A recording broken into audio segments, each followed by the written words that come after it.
একটা ভালো বল একেবারে বাঁ দিক থেকে কিছুটা অরক্ষিত জমি আছে, গতিতে পরাস্ত করে এগোবার চেষ্টা সৈকত। এবার ব্যাক সেন্টার, একটা সুযোগ রয়েছে, শট এবং গোল। অসাধারণ গোল করলেন সৈকত। সেই সৈকতের কথা বলছিলাম, 4টি গোল আছে, 5টি গোল হয়ে গেল, কিন্তু বাঁ দিক থেকে চমৎকার সতীর্থ তাকে ব্যাক সেন্টারটি করেছিলেন প্রশান্ত।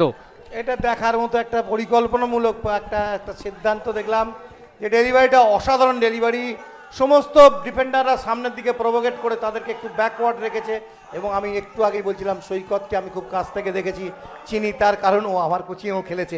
কিন্তু যেটা সব থেকে বড় কথা, সৈকতের গুণ, বক্সের আশপাশ থেকে কিন্তু বল পেলে ও ঠান্ডা মাথায় বল কিন্তু গোলে রাখে। আজও বলছি, একটু আগে বলছিলাম যে গোল করার ক্ষমতা আছে। গত বছর এই যে চলে এসছে, দেখুন বলটা পাওয়ার পর শুধু লো ড্রাইভ, হালকা ইনস্টেপ মেরেছে, আউটসাইড ফুটটা ইউজ করেছে। দেখুন ইনস্টেপ আউটসাইড ফুটটা ইউজ করেছে।